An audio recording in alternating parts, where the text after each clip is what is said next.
If you've ever wondered if a book signing event is for you and your beautiful children's book, then this video is for you. Hi there, I'm Eevi, an award-winning children's author and ghostwriter over on eevijones.com and the creator of Children's Book University. I create videos specifically for children's authors, so be sure to subscribe so you don't miss any of my videos. A book signing is something every author should organize and experience at least once. I have been to so many wonderful book signing events before, including those by New York Times bestselling authors like Gretchen Rubin and Sean Aker. And what I love about book signings is that A, the venues we are holding them at are usually absolutely free, and B, anyone can do them. It doesn't matter if we are a completely new author or an already established one, whether we have a large following or if we are just starting out. So in this video, we will look at 1, what book signing events are, what they are meant to accomplish and why they are so great. 2, all the places we should consider setting up a book signing. Hint, it isn't just bookstores. And 3, the right way to reach out so that stores are excited to host a book signing event for us. So let's jump right in. What is a book signing event? At a book signing, authors generally make themselves available to potential buyers by offering and signing their books. It's our chance to convince others to become buyers of our beautiful book and an opportunity to market ourselves and our book. And a book signing is as much about networking as it is about the actual signing. Whether or not we as the author plan on actually reading our book at the event is completely up to us. I have attended both. Those where the author is simply networking with potential buyers, and those where the author performed a reading and offered a short Q&A. So what are book signings meant to accomplish? Oftentimes, fellow authors simply see book signings as a way to increase their book sales, but they can be so much more than that. So besides potentially increasing our sales, there are 5 additional benefits to putting together a book signing and author event that can be so very powerful. Benefit 1 is that book signing events increase our exposure. People that otherwise may have never learned about us and our beautiful book may discover us because of our book signing in our local bookstore, for example. Book signing events give us an opportunity to let others know about our book, and they allow us to directly interact with potential buyers. It's different from vendor events because with book signings,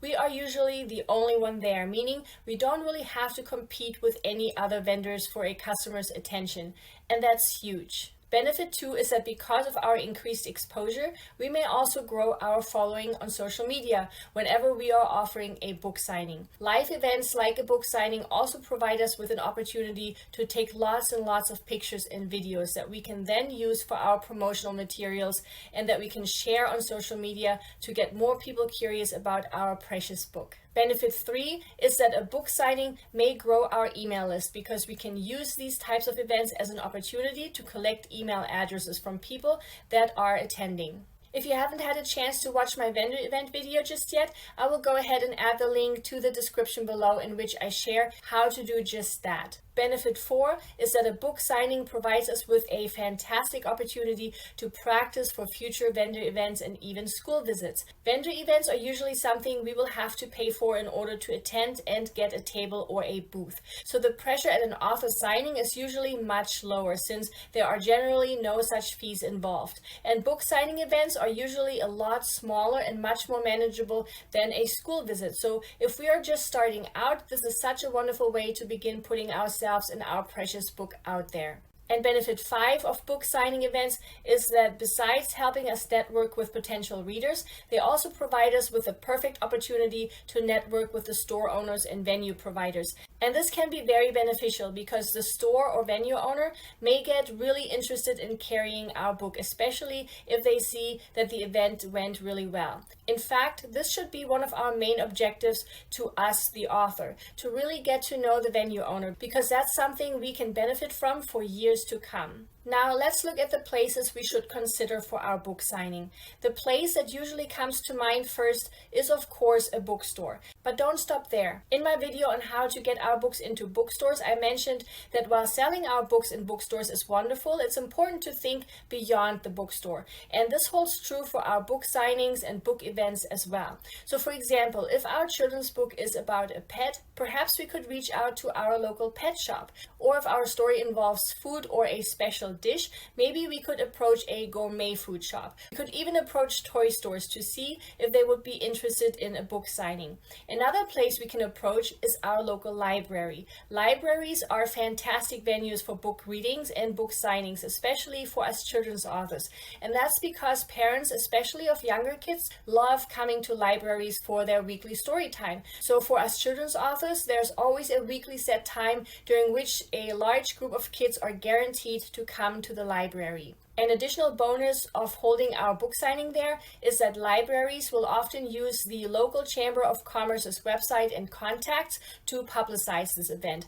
And librarians share tips with other librarians, including about which authors are great presenters. Librarians really know how to network, and so in addition to being members of the American Library Association, librarians are often also a member of statewide and regional industry groups. And depending on the town or city we live in, local libraries may feature visiting authors quite prominently, especially if we are a local author. So we could potentially show up in their newsletter, on their website, and on their Facebook page if they have one. And oftentimes, libraries also submit calendar notices about their upcoming events to the local TV station's public access channel. But again, more importantly, holding a book signing in these venues provides us with an opportunity to connect and network with these venue owners and librarians. And that's truly priceless, especially if you're planning on approaching them about adding our book to their shelves. So when it comes to the different book signing venues, I want us to think beyond the books we may sell. Hopefully one of our main takeaways here is that this is such a fantastic way to get our foot in the door of places we really want to later on sell our books in. Now that we have identified some venues for our book signing, let's look at how to reach out to stores and libraries to get an enthusiastic yes. No matter the place we are reaching out to, there are 5 things we will always want to make sure to consider, address, and mention. 1, we will want to address what will be in it for the store. Here we have to remember that stores and libraries will always be more interested in what is in it for them if they were to agree to hosting a book signing, and what is in it for their customers and patrons. Approaching these places from this angle will always make it so much easier to get a yes. So telling them that we have published a new children's book and that we would love to share it in their venue will never be as powerful and will in fact often be the reason why places say no. So we will want to explain the value or benefit of what we are bringing and offering to them. For example, we could share that besides bringing in more foot traffic, our book may increase the sale of some of their other items that are being offered in the store.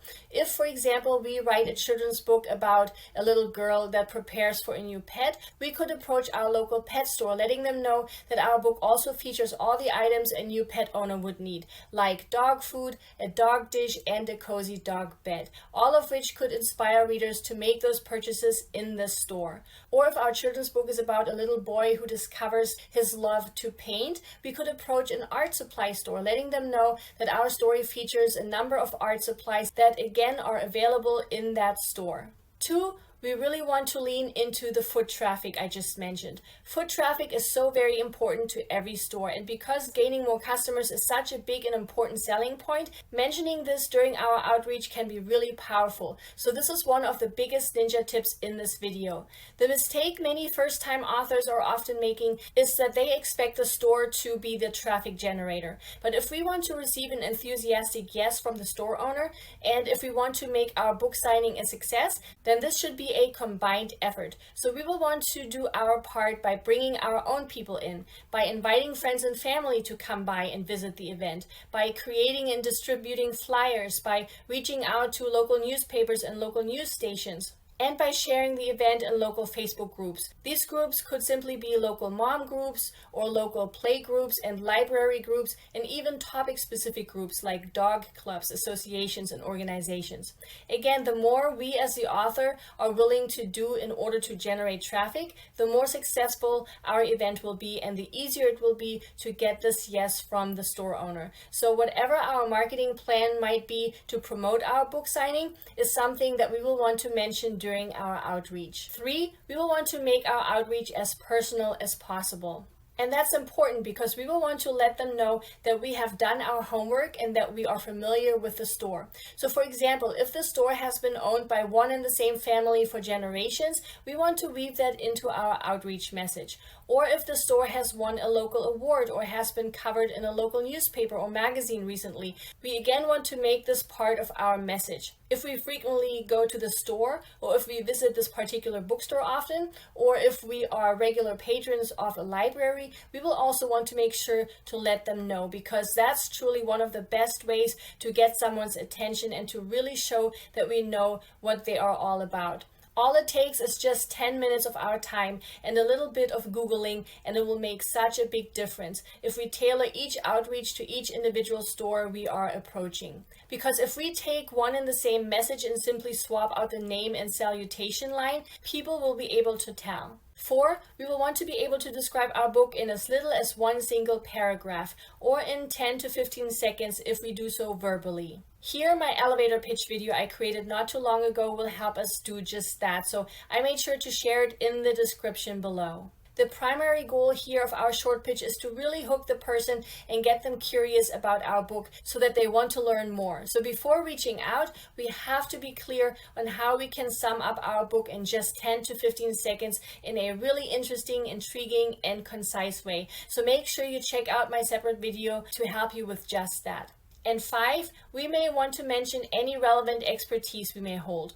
This is not a must, but always a nice touch. So what do I mean? Sticking with my previous book example of a little girl that prepares for a new pet, when reaching out to pet stores, I would want to mention if I am a vet, for example, or if I have volunteered in a dog shelter, or if I have had a pet all my life. Or if my book is about a little boy who discovers his love to paint, I would want to mention if I have been an avid painter all my life, or if I have perhaps taught a local art class when reaching out to an art store. Adding our relevant expertise this way helps us stand out and provides a personal touch that so many pitches are missing these days. So to give ourselves and our book an additional dimension, we want to ask ourselves how we as the author can tie ourselves to the topic of our book. Now, when it comes to reaching out, we will want to make sure we adhere to 3 main guidelines. 1, we will want to clearly state what we want and what we want the other person to do. Here we will want to make sure that we clearly convey what it is we are asking for, so that the person on the other end won't have to guess as to what we are alluding to.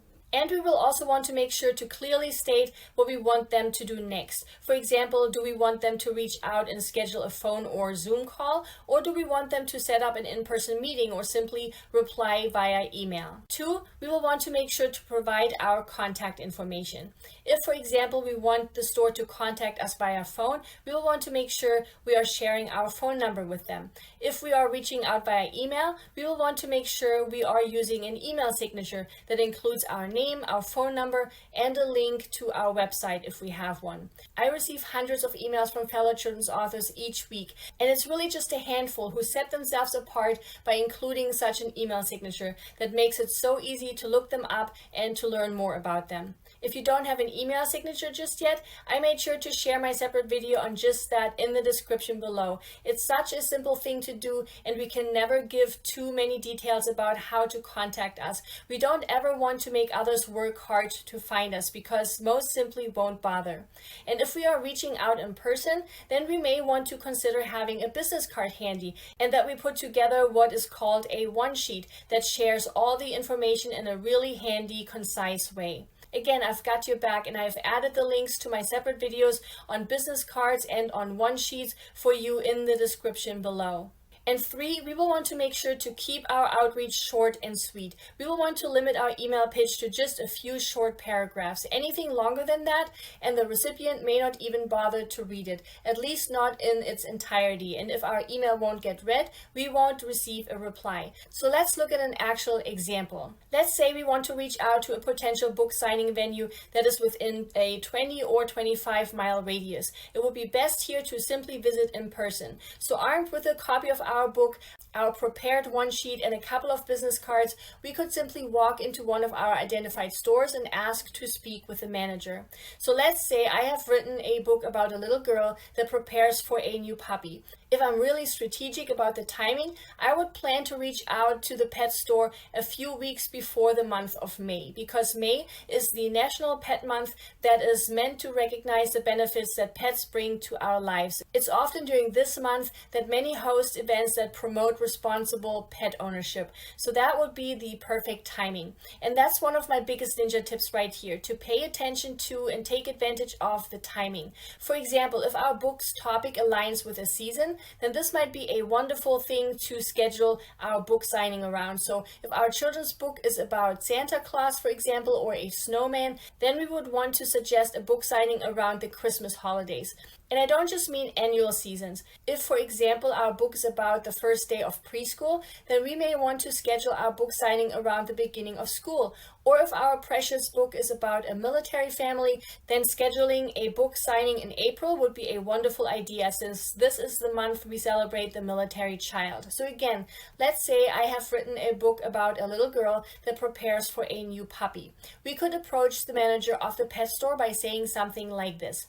Hi Sandra, I'm Eevi, a local vet here in town, and with the National Pet Month coming up, I'd love to bring people into your pet store in May by offering a book signing of my award-winning book, Cleo and Her New Puppy, that helps kids learn and understand what it means to be a responsible pet owner. Because you sell almost all the supplies new pet owners would need, I thought name of the pet store here would be perfect for this event. To make this fun and easy for you, I have already put together a list of groups and organizations I would contact to let them know about this event. Does this sound like something you would be interested in? It's short and concise, yet contains everything we just talked about, right? We mentioned the person's name. It outlines the benefits this would bring to the store. It clearly states what it is we are asking for. It weaves in a few relevant credibility markers like us being a vet and the book having won an award. It ties in the relevant timing, which is the National Pet Month.